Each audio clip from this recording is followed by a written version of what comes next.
आकाशवाणी दिल्ली प्रस्तुत करता है विशेष फोन इन कार्यक्रम रेडियो डॉक्टर।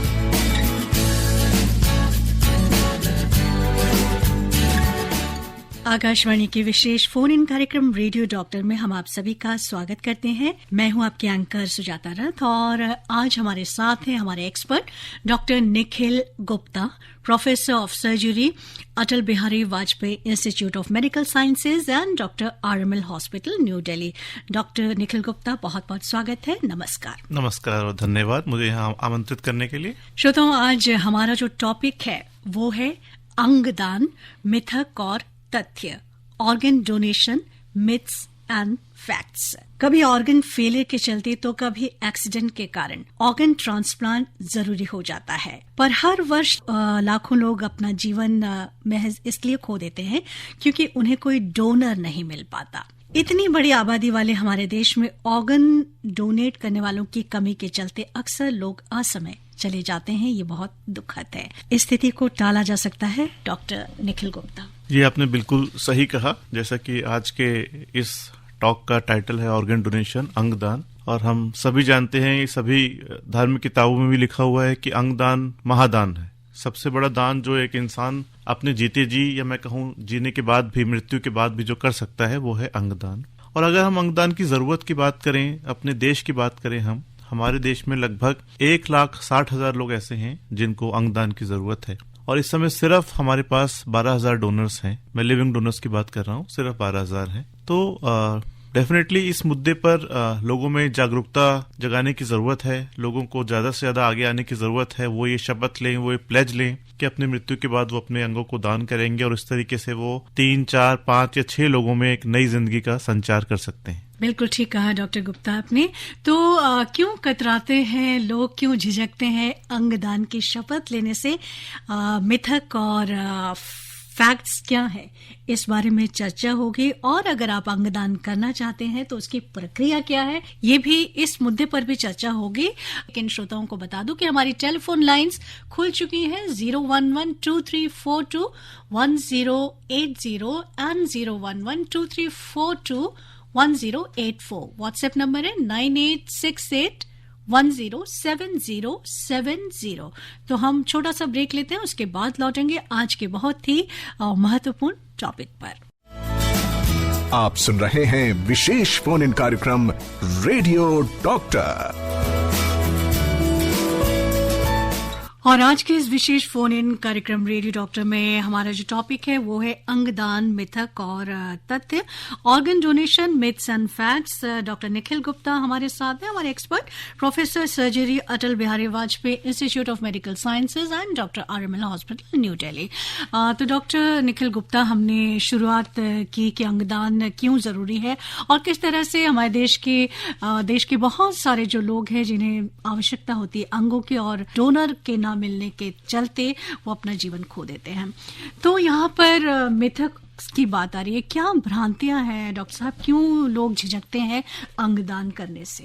देखिए, मुझे लगता है जो सबसे बड़ी भ्रांति हमारे देश के लोगों के मन में अक्सर आती है अंगदान के बारे में, कि उनको लगता है कि शायद अंगदान से मृतक के शरीर जो है वो बिगड़ जाता है, वो खराब हो जाता है, या हम कुछ ऐसी चीज निकाल लेते हैं जो लोगों को पता चलेगा, वो खराब लगेगा। ये एक भ्रांति लोगों के मन में रहती है। तो इसमें मैं सब यही कहना चाहूंगा कि अगर हम मृतक के शरीर से जब कॉर्निया निकाला जाता है, जैसे अगर उसने अपनी मृत्यु से पहले ये प्लेज किया हुआ है नेत्रदान के बारे में, तो डॉक्टरों की टीम जब आंख से कॉर्निया निकालती है तो एक आर्टिफिशियल आई लगाती है और आईलिड को बंद कर दिया जाता है। तो देखने में बिल्कुल पता नहीं चलता कि नेत्र का दान किया हुआ है इस व्यक्ति ने। ऐसे ही अगर उसके शरीर से बोन मैरो या बोन को निकाला जाता है तो वहां पे एक आर्टिफिशियल रॉड लगा दी जाती है।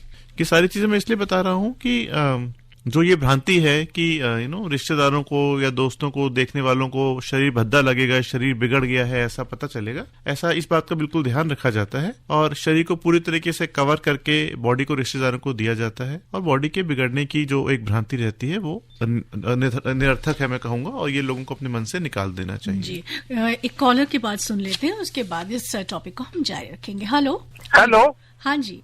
हाँ, नमस्कार मैम। हाँ नमस्कार, गुरविंदर जी बोल रहे हैं या रघुविंदर जी? हाँ, गुरविंदर सिंह कठा बोल रहा हूँ। हाँ जी बोलिए। डॉक्टर गुप्ता जी को भी नमस्कार। जी नमस्कार गुरविंदर जी। सर मैं ये जानना चाहता हूँ, कोई व्यक्ति अपने जीवन काल में बॉडी के कौन कौन से अंगों को डोनेट कर सकता है ताकि उसकी डेथ के बाद वो निकाले जा सके और किसी का भला हो और उसको वो मिल जाए। दूसरा, अगर किसी की डेथ हो जाती है तो कितने घंटे में ऑर्गन्स निकाले जा सकते हैं? आपने बड़ा अच्छा सवाल पूछा। तो आपके माध्यम से और इस आज रेडियो के प्रोग्राम के माध्यम से मैं सभी श्रोताओं को ये बताना चाहूंगा कि गवर्नमेंट ऑफ इंडिया, भारत सरकार की जो एक ऑर्गेनाइजेशन है जिसके हम नोटो कहते हैं, जो डील करती है human tissue and human organ transplant से, उसकी वेबसाइट है और उस पर एक प्लेज फॉर्म है। उसमें अगर हम रजिस्टर करें और वो प्लेज फॉर्म भरें तो उस प्लेज फॉर्म में ऑर्गन्स की लिस्ट है कि कौन कौन से ऑर्गन्स हम डोनेट करना चाहते हैं अपनी मृत्यु के बाद। और उसमें आप वो लिस्ट देखें अगर तो बहुत लंबी लिस्ट है। उसमें कॉर्निया है, उसमें लिवर और किडनी है जो हम सबको पता है। उसके अलावा आजकल हम पैनक्रियाज भी डोनेट कर सकते हैं, हम छोटी आंत डोनेट कर सकते हैं, लंग है, हार्ट ट्रांसप्लांट है। तो ये सारे ऑर्गन्स जो हैं जो हम अपने उस प्लेज फॉर्म में हम चेक बॉक्स को टिक कर सकते हैं कि ये सारे ऑर्गन्स जो है हमारी मृत्यु के बाद शरीर से निकालकर किसी भी जरूरतमंद को दिए जा सकते हैं। दूसरी बात आपने पूछी घंटों के बारे में। तो हर ऑर्गन का देखिए उसका जो स्पैन है या निकालने का टाइम वो अलग अलग है और ये एक्सपर्ट डिसाइड करते हैं। एक बार अगर किसी व्यक्ति ने जो अंगदान करने का इच्छुक है, अगर उसने वो रजिस्टर करके प्लेज फॉर्म भर दिया है और अपनी फैमिली को अपनी विश के बारे में बता दिया है, तो उसकी फैमिली का ये कर्तव्य बनता है कि अगर कभी किसी कारण से उस व्यक्ति की मृत्यु हो जाती है तो वो जल्दी से जल्दी जो ऑर्गन डोनेशन सेंटर है जिनका नंबर उस कार्ड में लिखा होता है वो वहां पे फोन करें और डॉक्टर्स की टीम उनके घर पर आएगी और वो उनके बॉडी से ऑर्गन्स निकालने की प्रक्रिया को शुरू कर देंगे। धन्यवाद डॉक्टर साहब, और आपका प्रोग्राम सुनकर लगता है कि काफी लोगों की भ्रांति दूर हो जाएगी। शुक्रिया और वातारत मैडम, आपको भी नमस्कार, धन्यवाद। नमस्कार, थैंक यू सो मच। एक व्हाट्सएप मैसेज आया डॉक्टर गुप्ता और ये लिखा है देहरादून से अनिमेश कुकरेती ने। ये लिखते हैं कि सबसे पहले आपको शुभकामनाएं, आपके माध्यम से अंगदान प्रसारण को सुनने का सौभाग्य मिला।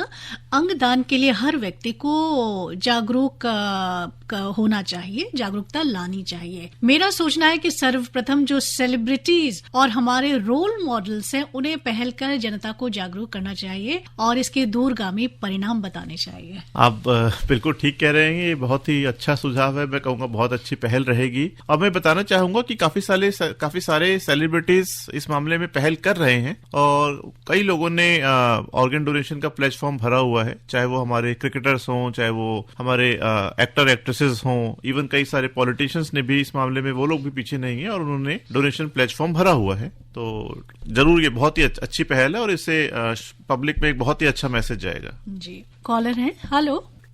हाँ जी, नमस्कार मैडम। नमस्कार। मैं डॉक्टर साहब को नमस्कार करता हूँ। नमस्कार सर। डॉक्टर साहब, मैं एक ब्लाइंड व्यक्ति बोल रहा हूँ। मेरा नाम विमलेश्वर कुमार वर्मा है। मैं नत्थुपुरा बुराड़ी, दिल्ली से बोल रहा हूँ। जी सर, मैं जानना चाहता हूँ कि एक ब्लाइंड व्यक्ति कौन कौन सा अंग दान कर सकता है और कर सकता है नहीं? मैं बताना चाहूंगा कि जरूर ये मैं आपकी तारीफ करना चाहूंगा कि खुद एक कमी के बावजूद आपने ये हिम्मत दिखाई और आपने इस बारे में अपनी इच्छा व्यक्त करी और अपने क्वेश्चन आपने सामने रखे। तो मैं कहना चाहूंगा कि एक ब्लाइंड व्यक्ति भी एक बाकी इंसानों की तरह अपने शरीर के बाकी सभी ऑर्गन्स डोनेट करने का प्रण ले सकता है, चाहे वो जैसे मैंने बताया हार्ट है, लिवर है, किडनी है, पैनक्रियाज, इंटेस्टाइन, स्किन। तो इन सभी ऑर्गन्स को डोनेट करने का आप प्लेज ले सकते हैं और आप में और कोई कमी नहीं है। आप किसी भी साधारण इंसान की तरह शरीर के अन्य अंगों को डोनेट करने का प्रण ले सकते हैं। सर, मैं अपनी बॉडी दान करना चाहता हूँ। देखिए, बॉडी दान करने की प्रोसेस अलग है। आज का टॉपिक हमारे उस बारे में नहीं है, लेकिन फिर भी मैं इतना बताना चाहूंगा कि उसकी प्रक्रिया में ये होता है कि आपको जो नजदीकी एक मेडिकल कॉलेज है उसमें आप अपनी बॉडी डोनेट कर सकते हैं और जो हमारे भविष्य के डॉक्टर्स हैं, जो डॉक्टर्स ट्रेनिंग में हैं, वो उस बॉडी पर अभ्यास कर सकते हैं और इससे यकीनन उनकी ट्रेनिंग में मदद मिलती है। ये भी एक बहुत ही सराहनीय कदम रहेगा।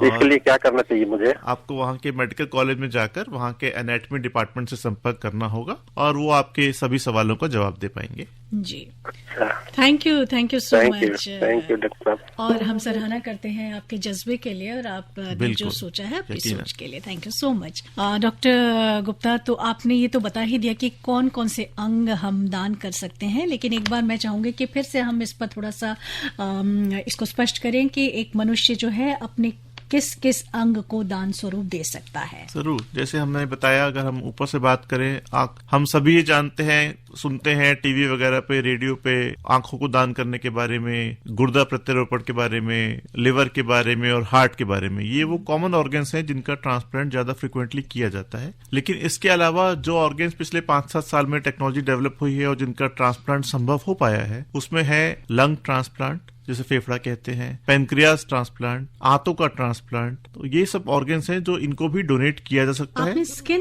भी जोड़ा था, स्किन भी आ सकती है, स्किन भी डोनेट की जा सकती है, और वो भी ऐसे मरीजों के जिनको किसी वजह से, जलने की वजह से शरीर के काफी हिस्से की स्किन खत्म हो गई है, डैमेज हो गई है और उनको ट्रांसप्लांट की जरूरत है, ऐसे मरीजों के उपयोग में वो लाई जा सकती है। जी, फिलहाल एक ब्रेक और उसके बाद लौटेंगे। आज के रेडियो डॉक्टर में हमारे साथ हैं एक्सपर्ट डॉक्टर निखिल गुप्ता।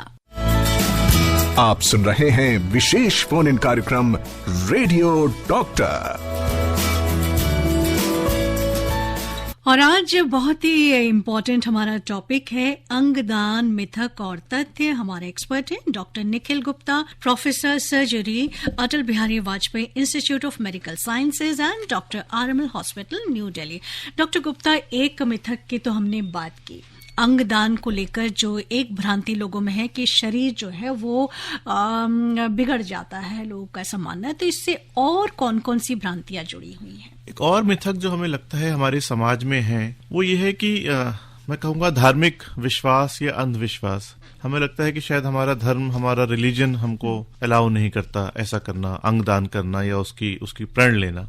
तो उसमें मैं ये कहूंगा कि हम किसी भी धर्म की बात करें, चाहे वो धर्म आत्मा की बात करता हो या रूह की बात करता हो या सोल की बात करता हो, सभी धर्म कहते हैं कि आदमी की मृत्यु के पश्चात वो आत्मा, वो रूह या सोल इस शरीर को लेकर, शरीर को छोड़कर निकल जाती है और परमात्मा में विलीन हो जाती है। तो जब इस शरीर को उस आत्मा ने, उस रूह ने छोड़ दिया है, परमात्मा के पास चली गई है, तो मैं नहीं मानता कि कोई भी धर्म हमें अंगदान करने से रोकता है। मैं सभी लोगों से कहना चाहूंगा, सभी श्रोताओं से, कि वो अपने अपने धर्म के जो भी गुरु हैं या जिनको भी वो मानते हैं, फॉलोअर्स हैं, चाहे वो पुजारी हो, पादरी हो, उनके मौलाना हो, वो उनसे मिले और उनसे पूछें कि क्या उनका धर्म अंगदान करने से रोकता है। मेरा ऐसा मानना है कि किसी भी धर्म ने ऐसा नहीं लिखा हुआ, उल्टा सभी धर्म इस बात के लिए प्रोत्साहित करते हैं। वो सभी कहते हैं कि अंगदान से बड़ा कोई दान नहीं है और ये इंसान का फर्ज है कि वो दूसरे इंसानों के काम आए, जीते हुए भी और मृत्यु के पश्चात भी।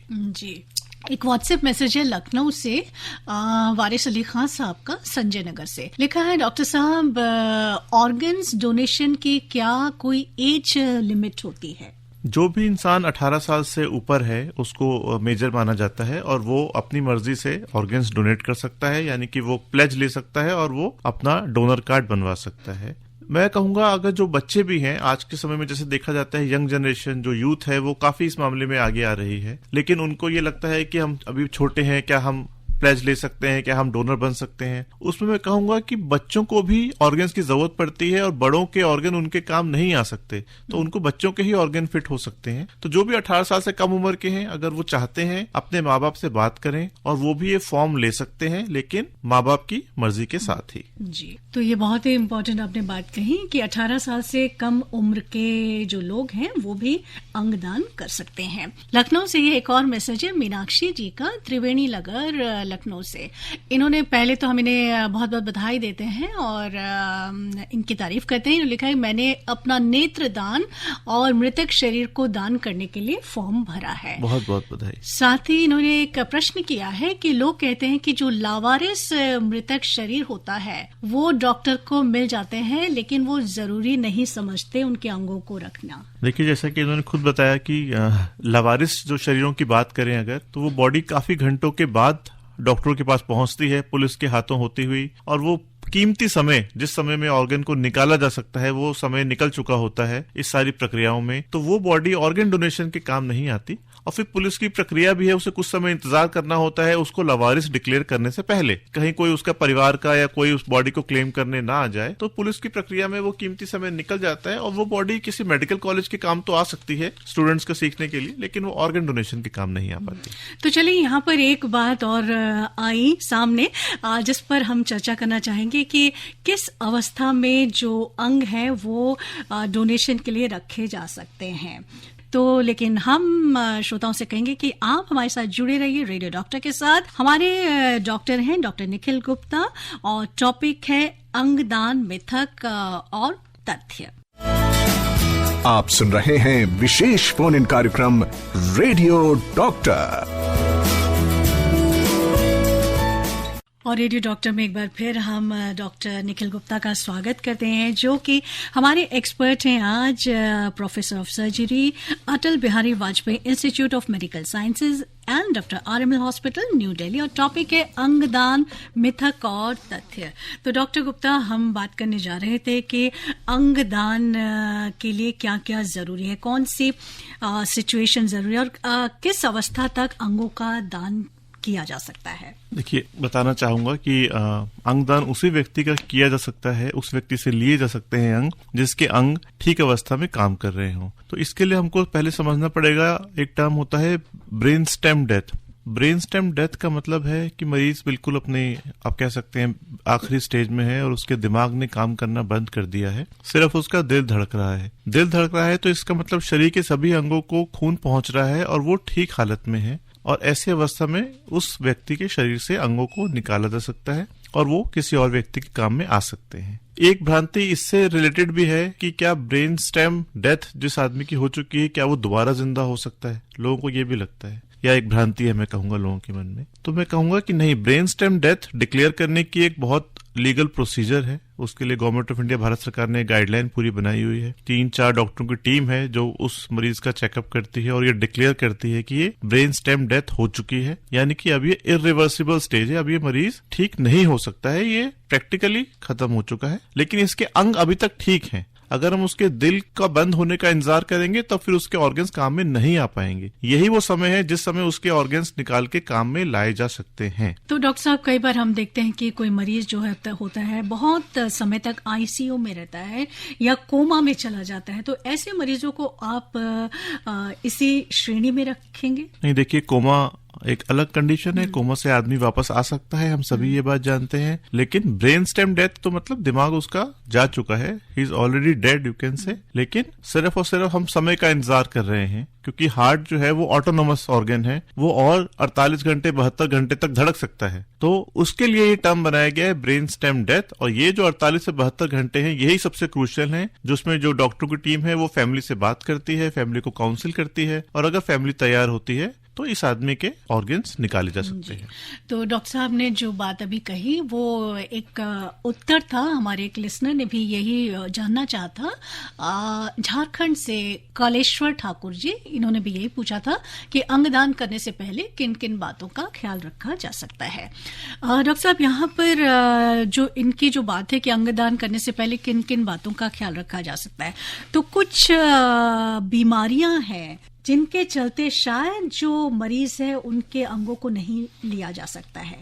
बिल्कुल सही कहा आपने। मैं बताना चाहूंगा, जैसे अगर किसी मरीज को एडवांस्ड कैंसर है, पूरे शरीर में कैंसर फैला हुआ है, तो उसके ऑर्गन्स हम नहीं निकाल सकते। ऐसे किसी मरीज को अगर HIV इन्फेक्शन है, उसके ऑर्गन्स भी हम नहीं निकाल सकते हैं। तो इसी तरीके से अगर मरीज इन्फेक्शन की बहुत ज्यादा एडवांस स्टेज में है, कैंसर की बहुत ज्यादा एडवांस स्टेज में है, तो उसके आदमी के ऑर्गन्स किसी और आदमी के काम में नहीं आ सकते। जी। एक ऐसी प्रक्रिया, एक ऐसा कार्य, पुण्य का कार्य, जिसके बाद आप कभी दुनिया को अलविदा नहीं कहते। जी हाँ, अंगदान।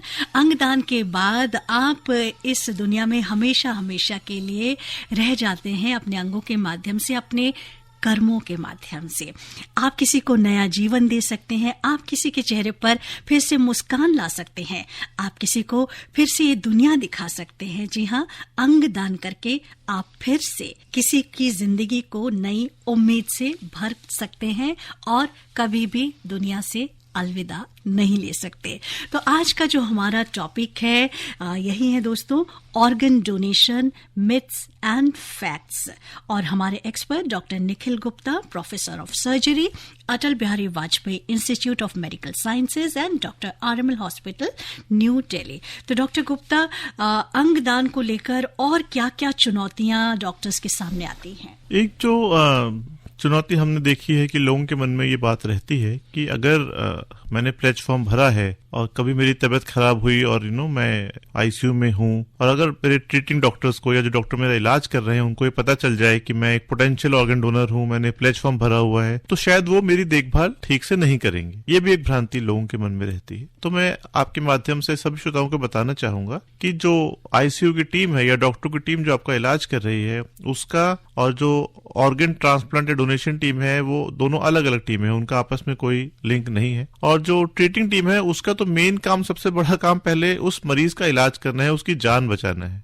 उसकी जान बचाने के बाद फिर प्रायोरिटी की अगर पूरी कोशिशों के बावजूद भी वो मरीज को नहीं बचा पाते, तब बात आती है कि क्या उसके ऑर्गन्स किसी और के काम में आ सकते हैं कि नहीं आ सकते। तो ये बात ट्रीटिंग टीम के दिमाग में बिल्कुल भी नहीं होती कि किस आदमी ने डोनेशन की प्लेज ली हुई है और किसने नहीं ली हुई है। उस समय उनका पूरा ध्यान सिर्फ उस मरीज की जान बचाने में रहता है। जी, कुछ कॉलर्स हैं। हेलो। हाँ जी, सुजाता रथ मैडम जी को हाथ जोड़कर प्रणाम। बहुत बहुत प्रणाम। और डॉक्टर साहब को भी मेरा सादर प्रणाम। नमस्कार जी। डॉक्टर साहब, रघुविंदर सिंह चट्ठा बोल रहा हूँ, सुभाष नगर, नई दिल्ली से। बताइएगा। और मेरा सवाल ये है कि जो लोग ये अंगदान के प्रति तरह तरह की भ्रांतियां फैलाते हैं, क्या उनके खिलाफ कार्रवाई करने के लिए हमारे संविधान में कोई प्रोविजन है? क्योंकि ये तो कातिल हुए। अगर किसी के अंगदान से किसी की जान जाती है तो उसके जिम्मेवार तो यही है। नंबर 2 कि जो ब्लड डोनेशन करते हैं तब कोई भ्रांति नहीं होती, जब उनको चाहिए होता है तब कोई भ्रांति नहीं होती। लेकिन वहां पर भी डॉक्टर लेते हुए ब्लड कहते हैं कि अगर किसी को बीपी या शुगर है उसका ब्लड नहीं लेंगे, या फिर जिन्होंने 24 आवर्स पहले कोई एंटीबायोटिक ली है तो उनका भी ब्लड हम नहीं ले सकते। तो क्या ये बात ठीक है? कृपया बताने का कष्ट कीजिएगा। देखिए, पहले आपका जो पहला सवाल का जवाब मैं देना चाहूंगा, तो मैं यही कहना चाहूंगा कि ये एक बहुत ही पुण्य का काम है और इसमें किसी भी तरह की जोर जबरदस्ती या कोई पारिश्रमिक या कोई सजा करने का कोई फायदा नहीं है। हम सबका यही कर्तव्य बनता है कि हम समाज में जागरूकता फैलाएं और लोग खुद ही इस नेक काम में, इस पुण्य काम के लिए आगे आएं और ये प्रण लें, ये शपथ लें कि वो अपनी मृत्यु के बाद अपने अंग दान करेंगे। पहली बात। दूसरी बात, जैसा आपने बताया कि ब्लड डोनेशन के लिए बीपी या शुगर देखी जाती है, तो उसमें मैं कहूंगा वो ब्लड डोनेशन के लिए कुछ पैरामीटर्स अलग हैं, क्योंकि वो आदमी बिल्कुल ठीक ठाक अवस्था में हमें देखना होता है कि अगर हम उसके शरीर से कुछ एक मात्रा में खून निकालेंगे तो कहीं ये उसको किसी तरीके से नुकसान तो नहीं पहुंचाएगा। जबकि हम जब अंगदान की बात कर रहे हैं वो हम मृत्यु के पश्चात की बात कर रहे हैं। उस आदमी की मृत्यु हो चुकी है और फिर हमें ये देखना होता है कि क्या उसके अंग इस अवस्था में है कि नहीं कि वो निकाल के किसी और के काम में आ सकें। थैंक यू डॉक्टर साहब। Thank you Sujata madam. Welcome. तो डॉक्टर साहब, हम चुनौतियों की बात कर रहे थे, तो और चुनौतियां और क्या क्या आ सकती हैं? एक चुनौती की मैं बात और करना चाहूंगा कि मुझे लगता है कई लोगों के दिमाग में ये रहता है कि शायद जो अमीर लोग हैं या जो जिनके पास रिसोर्सेज हैं वो शायद ऑर्गन ट्रांसप्लांट की जब उनको जरूरत पड़ती है तो वो लिस्ट को, क्यू को जंप कर सकते हैं, उनको प्रायोरिटी मिल जाएगी, तो ऑर्गन डोनेशन करने का क्या फायदा। मैं ये सोच के दे रहा हूं कि ये किसी गरीब जरूरतमंद के काम आएगा, लेकिन वो किसी अमीर आदमी उसको ले जाएगा। ये भी बात जो है कई लोगों को रोकती है ऑर्गन डोनेशन से। मैं सभी को बताना चाहूंगा कि ये शायद अकेला ऐसा मैं कहूंगा ऑपरेशन है या इलाज है जो एक लॉ से गवर्न होता है। भारत सरकार ने एक कानून बनाया हुआ है और वो कानून अपने आप में काफी सख्त है। उस लिस्ट को, उस क्यू को जंप करना इम्पॉसिबल है। और ऑर्गन डोनेशन की एक पूरी लिस्ट है, उसके जो रेसिपिएंट्स हैं, जो वेटिंग लिस्ट है, वो पूरी की पूरी कानून के दायरे से बंधी हुई है। और उस लिस्ट में अमीर और गरीब सब बराबर है। जिसको भी जरूरत है वो अपने नंबर की वेट करता है और जब उसका नंबर आता है तभी उसको ऑर्गन मिल सकता है। तो लिस्ट जंप करने का इसमें कोई भी स्कोप नहीं है। हाँ, बस हमको वो पूल बढ़ाना है। अगर नंबर ऑफ डोनर्स बढ़ेंगे हमारे पास तो हमारी जो रेसिपिएंट की लिस्ट है या जो लोग हम कहेंगे वेटिंग लिस्ट है वो धीरे धीरे छोटी होती जाएगी। मैं सभी श्रोताओं को बताना चाहूंगा कि बड़ी खुशी की बात है कि हमारे देश में करीब आज के समय में 36 से 37 हजार ऐसे लोग हैं जो ऑर्गन ट्रांसप्लांट के बाद स्वस्थ हालत में घूम रहे हैं इस देश में। 37,000 वो नंबर है उनका। 35,000 लोगों को लिविंग डोनर्स से ऑर्गन मिले हैं और 2,500 को कैडेवर से या मृत्यु के पश्चात जिन लोगों ने अपने अंगदान किए हैं उनके अंग उनको लगे हुए हैं और वो आज के समय में एक स्वस्थ जीवन जी रहे हैं, अपने परिवार का ध्यान रख पा रहे हैं। जी, बहुत बहुत ही पॉजिटिव बात आपने बताई। एक कॉलर है। हेलो। हेलो, नमस्कार मैम। हाँ, नमस्कार जी, गुप्ता जी को, डॉक्टर गुप्ता को भी नमस्कार मेरी। नमस्कार सर, मेरा ये सवाल है कि मरने के बाद तो अंगदान हो, लेकिन क्या जीते जी भी शरीर का कोई पार्ट दान कर सकते हैं क्या? जरूर। हम जीते जी अपना गुर्दा दान कर सकते हैं और लिवर दान कर सकते हैं, क्योंकि हम सभी जैसे बात जानते हैं कि शरीर में 2 गुर्दे होते हैं, 2 किडनी होती हैं और एक किडनी पे भी इंसान एक नॉर्मल जिंदगी व्यतीत कर सकता है। ऐसा ही हम अपने लिवर का भी जो है कुछ हिस्सा 30-40% डोनेट किया जा सकता है, लेकिन जीते जी हम जो ऑर्गन डोनेट कर रहे हैं उसके लिए कानून अलग है, वो हम सिर्फ अपने बिल्कुल क्लोज रिलेशन में ही दे सकते हैं। उसके लिए पूरी प्रक्रिया है, एक मेडिकल बोर्ड है जो सारे रिकॉर्ड डॉक्यूमेंट चेक करता है कि देने वाले का और लेने वाले का आपस में क्या रिलेशन है और कहीं इसमें कोई पैसे का लेन देन तो नहीं है, क्योंकि हमारे देश में कानून के हिसाब से ऑर्गन्स की खरीद फरोख्त कानूनी अपराध है। तो किसी भी तरीके से किसी भी अंग की खरीद फरोख्त नहीं हो सकती है और आप सिर्फ और सिर्फ अपने रिश्तेदार को ही अपना ऑर्गन जीते जी डोनेट कर सकते हैं। जी, इस महत्वपूर्ण जानकारी के लिए जी सर आपका बहुत बहुत धन्यवाद सर। Thank you. आप सुन रहे हैं विशेष फोन इन कार्यक्रम radio doctor. Organ donation myths and facts, इसी पर आज बात हो रही है रेडियो डॉक्टर में। डॉक्टर निखिल गुप्ता हमारे एक्सपर्ट हैं। एक कॉलर वेट कर रहे हैं सर, इनकी बात पहले सुन लेते हैं। हेलो। हेलो। हाँ जी, बताइए। नमस्कार जी। नमस्कार। नमस्कार। नमस्कार। हाँ बोलिए। मैं ये कह रहा हूँ, हेलो। हाँ जी, हाँ जी, अब बोलिए। कॉर्निया और रेटिना अगर डैमेज हो डॉक्टर साहब किसी वजह से, तो उसको और क्या उसकी डोनेशन में क्या काम आता है? नहीं, मैं बताना चाहूंगा कि मरीज का कॉर्निया जो है वो इस्तेमाल किया जाता है और उसी के काम आ सकता है जिस मरीज में कॉर्नियल ब्लाइंडनेस है, यानी कि जिसके कॉर्निया खराब होने की वजह से जिसको अंधपन का रोग हुआ है। लेकिन जिस मरीज का रेटिना खराब अगर हुआ है और उसको कॉर्निया ट्रांसप्लांट करने से भी फायदा नहीं होगा, क्योंकि रेटिना होता है पीछे की तरफ का पर्दा। अगर रेटिना में खराबी है तो वो कॉर्निया ट्रांसप्लांट से ठीक नहीं होगी और सिर्फ कॉर्निया की जिसको खराबी है उसको अगर कॉर्निया हम ट्रांसप्लांट कर दें तो वो मरीज एक नॉर्मल तरीके से देख पाएगा। डॉक्टर रेटिना जो है ये आर्टिफिशियल भी लग जाता है? आपकी आवाज ठीक से नहीं पहुंच पा रही है हम तक। रेटिना भी तो आर्टिफिशियल लग जाता है? रेटिना आर्टिफिशियल अभी उस बारे में रिसर्च चल रही है मैं कहूंगा, लेकिन अभी तक साइंसदानों ने उतनी तरक्की नहीं करी है। आप कह सकते हैं, हम उम्मीद कर सकते हैं कि भविष्य में एक ऐसा समय आए जब हम रेटिना का ट्रांसप्लांट भी कर पाए। जी डॉक्टर गुप्ता, कई बार क्या होता है कि लोग प्लेज फॉर्म तो भर देते हैं डोनेशन के लिए, अंग दान करने के लिए, लेकिन फैमिली को सूचित नहीं करते हैं, फैमिली को इसमें शामिल नहीं करते, क्योंकि उनको लगता है कि हो सकता है कि फैमिली मेंबर्स अपोज करें उनके इस डिसीजन का। तो इस बारे में क्या नियम है और क्या जानकारी आप देना चाहेंगे? ये बहुत ही आपने जरूरी सवाल पूछा और मैं सभी श्रोताओं को बताना चाहूंगा कि देखिए, अंगदान का जो फैसला है ये मैं कहूंगा व्यक्ति का अपना फैसला नहीं होता और ये बहुत जरूरी है हर किसी के लिए कि वो प्लेज फॉर्म भरने से पहले अपनी फैमिली से इसको डिस्कस करे, उनको कॉन्फिडेंस मिले, उनको अपनी इच्छा बताए। और मेरा ऐसा मानना है कि परिवार भी उसकी इच्छा का जरूर सम्मान करेगा, क्योंकि जिस समय ये जरूरत पड़ेगी, भगवान न करे जब कभी उसकी हालत जो डोनर है जिसने प्लेज फॉर्म भरा हुआ है वो जब अस्पताल में होगा, आईसीयू में होगा, उस समय वो ये फैसला नहीं ले पाएगा। और अगर फैमिली को पता ही नहीं है या पता होने के बावजूद भी फैमिली उसके इस फैसले के खिलाफ है, तो उसका वो भरा हुआ प्लेज फॉर्म या उसकी इच्छा जो है वो उसका सम्मान नहीं हो पाएगा, उसके ऑर्गन्स डोनेट नहीं हो पाएंगे, क्योंकि उस समय जो डॉक्टर से बात भी उसकी फैमिली ही कर रही होगी, वही उस मरीज की इच्छा फैमिली को बता पाएगी, डॉक्टर्स को बता पाएगी। और उसकी मृत्यु के उपरांत जो टीम को इन्फॉर्म करना है, ये वाला काम भी फैमिली मेंबर्स को ही करना है।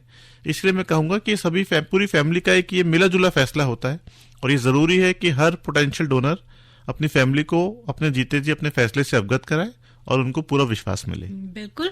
और अगर आप ऐसा नहीं करेंगे तो आपके प्लेज फॉर्म भरने का कोई फायदा नहीं होगा, क्योंकि अगर आपके मरने के बाद आपके परिवार से ही पूछा जाएगा कि वो चाहते हैं कि नहीं। और डॉक्टर साहब, अभी हम कुछ देर पहले खर्च की बात कर रहे थे, तो ऐसा एक सवाल आ गया है जिसमें लिखा है, इन्होंने मीनाक्षी जी का ही है व्हाट्सएप मैसेज, कि जब कोई अंग लगवाता है तो कितना खर्च लिया जाता है? देखिए, अंग लगवाने में जो खर्च की बात है ये हर अंग के हिसाब से अलग अलग होता है, अस्पताल के हिसाब से अलग अलग होता है। ये काम आपका सरकारी अस्पताल में, हमारे जैसे राम मनोहर लोहिया में गुर्दा प्रत्यारोपण हम करते हैं, अभी पीछे पहला हार्ट ट्रांसप्लांट भी हुआ है, तो अमूमन इसमें ऑपरेशन बिल्कुल फ्री ऑफ कॉस्ट है। लेकिन कुछ दवाइयां ऐसी होती हैं जिसको हम इम्यूनोसप्रेसेंट्स कहते हैं, क्योंकि हमारे शरीर के लिए कोई भी अंग जो बाहरी अंग है किसी और इंसान का, वो एक बाहरी ऑर्गन है, तो शरीर की कोशिश रहती है कि उसको रिजेक्ट कर दे एज अ फॉरेन बॉडी मानकर।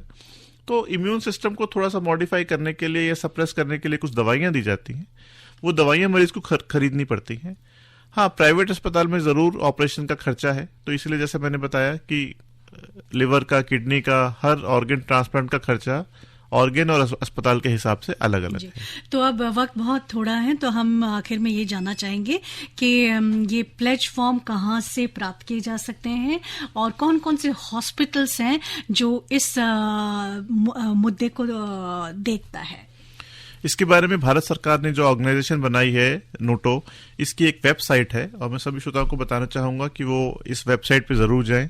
इस वेबसाइट पे एक प्लेटफॉर्म है, पहले आपको रजिस्टर करना पड़ेगा, अपना एक अकाउंट बनाना पड़ेगा और फिर आप ऑनलाइन ये प्लेटफॉर्म भर सकते हैं। इसमें ऑर्गन्स की लिस्ट है कि आप कौन कौन से ऑर्गन्स को डोनेट करने के इच्छुक हैं। उसको जैसे आप टिक करेंगे और प्लेटफॉर्म को भरेंगे तो आपको एक डोनर कार्ड इश्यू हो जाएगा जो जिंदगी भर आपके पास रहेगा। आप इसको अपने फैमिली मेंबर्स के साथ भी शेयर कर सकते हैं।